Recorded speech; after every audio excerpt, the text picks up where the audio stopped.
Momoyase finalmente chega em Shimane, mas aconteceu algo extremamente ruim. O martelo Shiji no Kozuki foi roubado e agora eles estão no castelo de Matsui tentando recuperar essa ferramenta sagrada mais uma vez. Mas ao que tudo indica, Saint-Germain está à espreita aguardando o Momoyase chegar no castelo. Teremos a primeira vez a batalha dos dois seres mais poderosos de toda essa obra. Eu sei que você está curioso para saber das previsões do capítulo 202 do mangá de Dandadan, então é claro, não se esquece de se inscrever nesse canal maravilhoso e largar aquela dedada fantasmagórica no botão do like, no botão do hype, que me ajuda bastante. Também, é claro, não esquece de ver os nossos outros conteúdos. Fala, meus delinquentes, como vocês estão? Solar King Animes aqui falando. Finalmente chegou aquele dia que vocês com certeza adoram, que é sexta-feira. Dia de sair pra balada? Não. Dia de vocês ter as previsões do capítulo 202 do mangá de Dandadan. Toda sexta-feira a gente faz essas previsões e eu vou falar pra vocês, tá? A gente acerta cerca de 60% na maioria delas dos acontecimentos desse mangá maravilhoso. Então, sem mais enrolação, vamos utilizar toda a nossa delinquência e os poderes da Mãe Diná pra tentar descobrir o que vai acontecer nos capítulos futuros de Dandadan. Antes, é claro, a gente tem que fazer uma previsão breve do que aconteceu no capítulo 201, que na minha visão foi um dos melhores capítulos em relação a demonstrar as coisas pra gente em revelações. A gente tem nada mais, nada menos que o Ocaron recebendo o seu pau de ferro, mas ficando decepcionado porque é um pau extremamente pequeno e ele não terá utilidade para aquela arma, mas ele se engana, já que aquilo na realidade é um Kanabo de Oni, um item extremamente poderoso e ao que indica ele está possuído por um Dai Yokai, mas selado há algum tempo já. Esse presente ele recebeu de Seiko Ayase, que ordenou Manjiro para treinar o nosso garotão Ocaron. Veja o Ocaron treinando com Manjiro nem um pouco, porque o personagem fez alguns feitos relevantes de poder,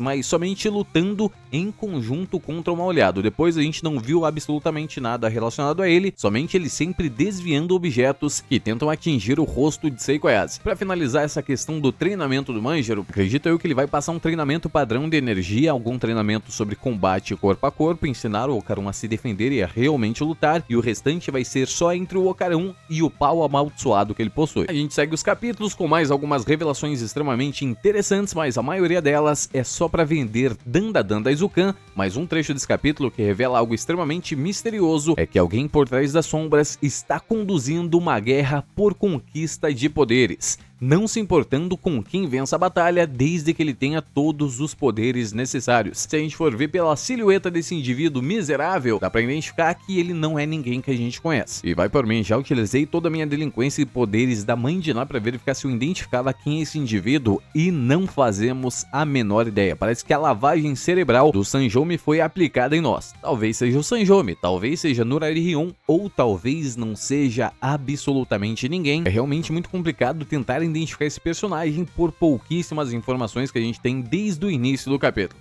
A gente finalmente chegando nas páginas finais, temos Momoyase, Seiko Ayase, Jiji, Zuma, Daiki, Raya e todos os outros chegando no santuário Izumo Taisha para destruir a maldição de Momoyase. Mas durante o trajeto até o santuário, Momoyase, pro Mal-Olhado ficar quieto, dá para ele alguns manjus com formato de Ryotoko. Para vocês que não sabem, Ryotoko no Japão é o símbolo de um homem extremamente alegre que geralmente é utilizado para afastar espíritos ruins. Lembre-se dessa informação que com certeza você vai ficar surpreso com o que vai acontecer depois. Finalmente, assim que Momoyase chega no santuário de Shimane, descobre que na realidade o único artefato capaz de quebrar a sua maldição foi retirado daquele local, roubado por um suposto ninja fantasma. Seiko Ayase, Mal-Olhado e a sacerdotisa do templo, junto, é claro, de Momoyase, vão em direção onde está o martelo Shiji no Kozuki e tem uma surpresa gigantesca. Descobrem que esse ladrão no momento está escondido dentro do castelo Matsui, um dos castelos mais amaldiçoados de todo o Japão. Bom, e aqui que a gente começa as previsões para o capítulo 202. Primeiramente, vamos excluir totalmente a possibilidade de mais uma vez aparecer o Ocaron no capítulo, tá? Yuki Nobutatsu, ele já quebrou alguns clichês, todo mundo sabe que ele gosta de fazer isso, e dessa vez não veremos o treinamento do Ocaron. Meu medo é que nos capítulos futuros o Ocaron fica completamente em stand-by e a gente veja o personagem já treinado e controlando o pau amaldiçoado. E o que Nobutatsu pode fazer isso? Aquele japonês é safado, vagabundo, cara de pau, ele pode fazer isso se ele quiser, mas duvido muito, já que ele tem medo das pessoas desse canal. E também é claro, né, o treinamento do Ocaron é mais do que tempo necessário para todas as pessoas desse mangá entrar em um processo de treinamento. Então os acontecimentos a partir de agora de Dandadan tem que ficarem extremamente complicados de lidar. Seres extremamente poderosos que minam qualquer chance de vitória dos nossos protagonistas. Recentemente, na minha visão, Yuki Nobutatsu fez uma das piores coisas de todo o Dandadan, que foi o Okarun e o Quinta Sakata destruírem juntos um yokai e a alienígena gostosona. Na verdade, eles não venceram diretamente a batalha, porque o Hazi, que estava incorporado pela yokai da idosa saltitante, acabou enfrentando diretamente a alienígena gostosona e venceu a batalha. Mas não queria ter visto isso.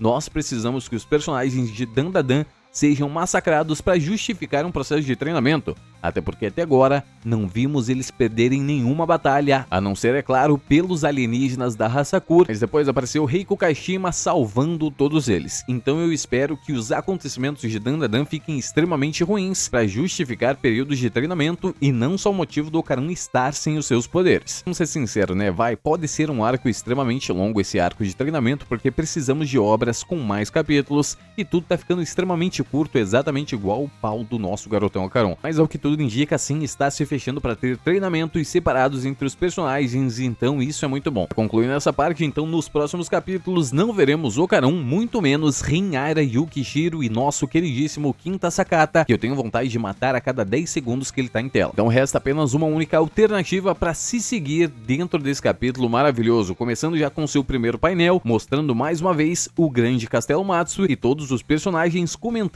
sobre aquele castelo misterioso. Assim que Seiko e Aze adentrar o castelo, talvez eles enfrentarão alguns yokais de baixo nível, provavelmente, já que esse castelo dentro do Japão é um dos castelos mais amaldiçoados que existem. Pra você ter uma noção, durante o seu processo de construção, eles precisaram fazer sacrifícios humanos de pessoas amarradas em pilastras para parar de desmoronar as paredes do castelo que constantemente machucava as pessoas. E dentro de Dandadan, todo mundo sabe que se o personagem entrar em um local esquisito durante a noite, em um momento ou outro, ele vai enfrentar alguns Shikigamis, algumas criaturas que amaldiçoam objetos, exatamente como foi feito com os músicos por volta do capítulo 52 do mangá de Dandadan, e mais tarde por volta do capítulo 185 com nossa queridíssima Aira derrotando os dribblers da cabeça decepada. Então a gente vai ver mais uma vez Seiko Ayase em ação, só que dessa vez nerfada, porque está com a sua costela quebrada, ela talvez não lute adequadamente, e aí vai tudo sobrar para Momoyase e a sacerdotisa. O Sonark, mais um mal-olhado tá do lado deles. Por que ele não vai utilizar seus poderes? Primeiro, que ele é um mal-olhado, e segundo, porque ele comeu um bolinho Ryotoko, e como eu falei pra vocês, os bolinhos Ryotoko servem pra afastar espíritos malignos. Então o mal-olhado será completamente inútil nessas batalhas somente por causa de um bolinho. Talvez a batalha se encerre exatamente aí, quando eles começarem a ter problemas pra enfrentar diversas criaturas, ou se o Yuki Nobutatsu quiser dar uma pausinha de uma vez, porque tudo indica que ele entrará em ato por alguns meses dessa obra maravilhosa para pensar um pouco mais sobre a história e também dar tempo para os personagens se desenvolverem, ele revelar de uma vez por todas que na realidade o ladrão fantasma é ninguém mais, ninguém menos que o próprio Conde Saint-Germain, alguém que entra misteriosamente nos locais, principalmente em templos, e rouba todos os objetos amaldiçoados. Por que faz sentido ser o Saint-Germain? Porque ele quer absolutamente todas as coisas. Palavras dele no capítulo 163 do mangá de Dandadan.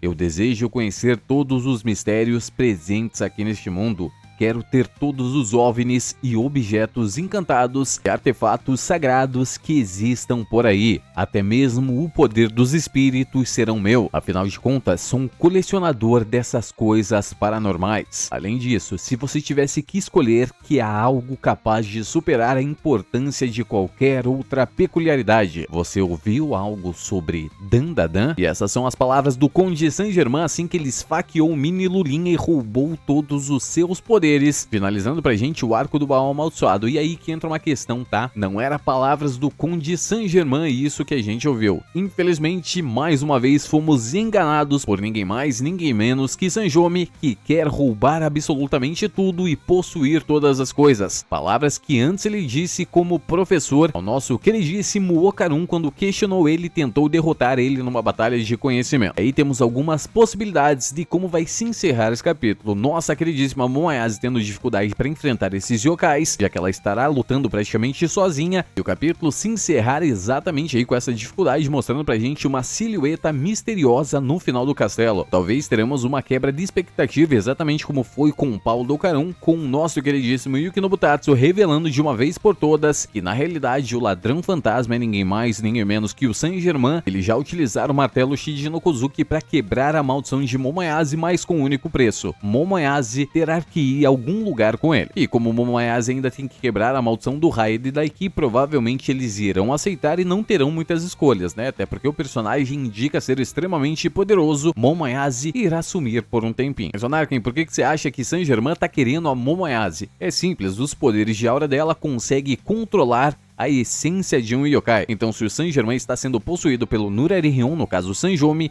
ela consegue conter os poderes dele e fazer ele andar livremente. Agora, se eles serem duas pessoas separadas, aí o Sanjomi quer apenas deixar Momoyase longe o suficiente de Sanjomi para não ter os seus poderes roubados. E o fato deles dividirem o mesmo corpo vai muito de acordo com coisas que o Payase disse por volta do capítulo 175 do mangá de Dandadan. Quando você lida com objetos amaldiçoados, você se torna quase que uma maldição. Mas eu quero saber da sua opinião, é claro. O que você acha que vai acontecer no futuro de Dandadan, dentro daquele castelo amaldiçoado? E também, é claro, não se esqueça de se inscrever nesse canal maravilhoso e largar aquela dedada amaldiçoada no botão do like, no botão do hype, que me ajuda bastante. Mas é isso, e Onarken diz tchau!